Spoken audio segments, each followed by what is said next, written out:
Guessing would be subject to probabilistic distributions, wouldn't it? In other words, if we were just using our intuitions to guess, we wouldn't get these reliable principal coordinate analysis maps that are consistent with each other. We get a kind of scatter. Different people guess in different ways. And so you get a very strong statistical element in that. At least that's the way I read that. Does that make sense to you? It does. I don't necessarily agree with that. I don't think just because lots of people guess in the same way means that there's something other than that they're guessing. If you show someone a picture of a box and say, guess how much it weighs, they might all agree. But that would be some experience-based guessing. I mean, that they're used to seeing, you know, to have a certain density, they're guessing its density, therefore they're guessing its weight. But because they're all basing that from past experience and not anything intuitive about that box, it's just their past experience in the boxes. Okay, let me take you in the following direction. If you do this kind of qualitative analysis, consensus profile analysis on animals that I've talked about, and you get consensus that a particular pig is depressed. Now, that could just be guessing, according to your suggestion. Could well be.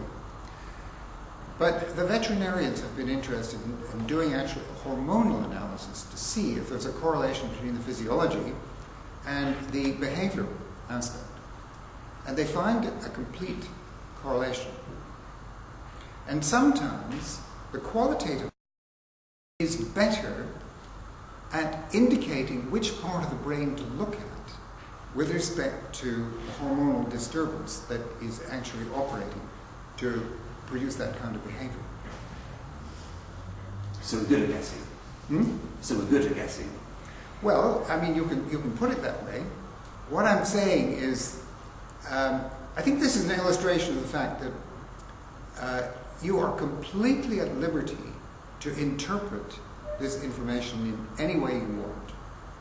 And there's no way in which I can convince you, and I don't regard my job as one of convincing you that what I have said is correct. That's not my job. Because I know perfectly well that if you really don't want to be convinced, you will not be convinced. And you will always find, it's always hidden variables. You go through a process of, defending a position. We've all done this. And so I'm not really interested in trying to convince you of something. All I'm interested in doing is present you with a certain amount of evidence, and then it's entirely up to you what you do with it. Yeah, I was just trying to understand if there was a difference, or if you perceive a difference between intuition and guessing, and you think there is. I think there's a big difference between the two, but I'm not trying to convince you that there is. I personally think there is. I think there's evidence points to it. Yep.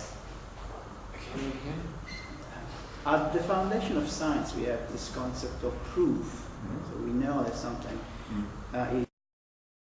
proving. Mathematics is based on the foundation of proving. Now, in a science of quality, what would be the correlated notion, or would that be a correlated notion of proof, or would it be just consensus, or what would be the? Yeah, it is consensus, because proof is a particular property of logic, and you set up a logical system, and then you have laws of the excluded middle, which no longer apply in quantum mechanics, as you know.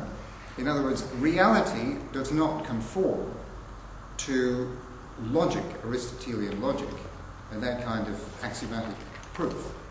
It's a very useful way of looking at certain types of process in the natural world.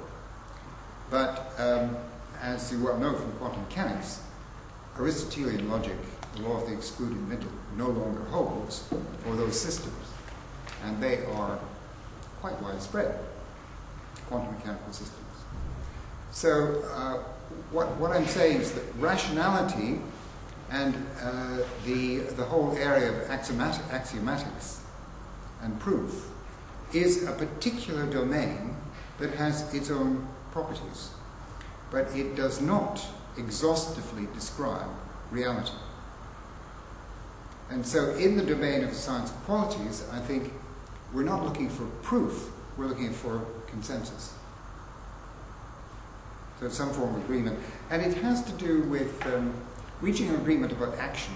What's the appropriate action to take in particular situations? And it applies in large measure to community action.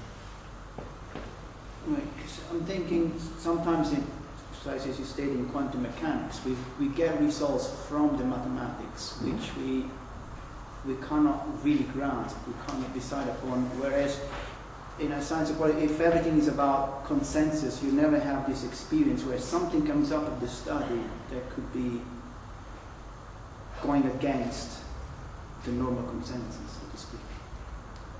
Oh, but I think, well, let me put it this way, that in a science of qualities, it's very important to have outliers, people who disagree with the majority. When I say it's important, all I mean is this is a phenomenon that commonly occurs. You find that there's a majority, a cluster in a certain domain. But you have outliers who are beyond the statistical domains of variation.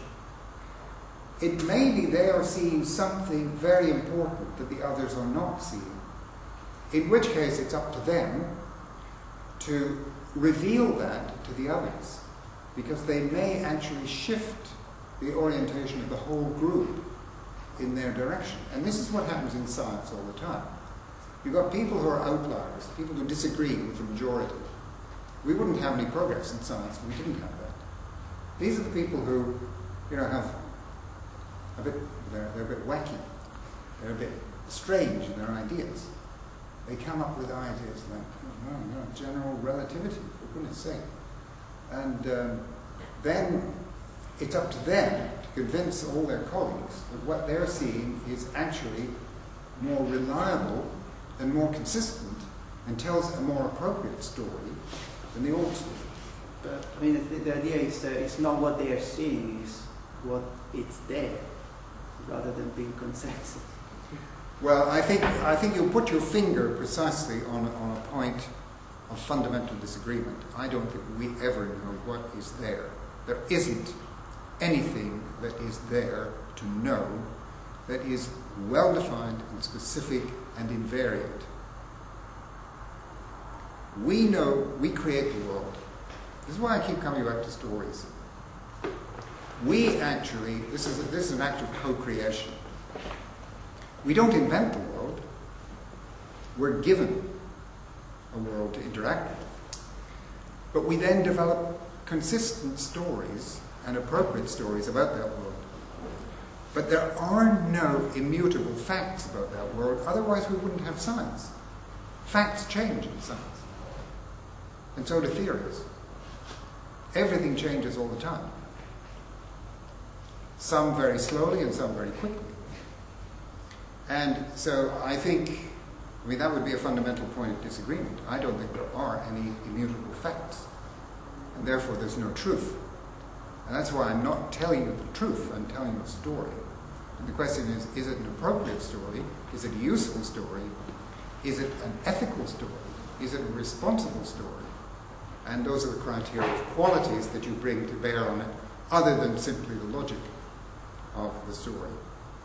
Yes. Okay, maybe it's a good point to stop there.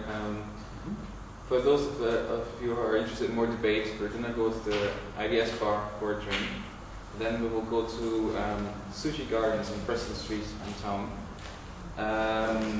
If you want to debate this more online, you can also go to our blog, which is liveinmind.wordpress.com.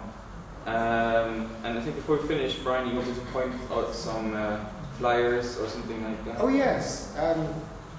Where did they go to? Oh, yes, down here we have some information about Schumacher College. In case any of you are interested, it's just the courses that are on offer down there. I think some of you know about Schumacher and some of you don't.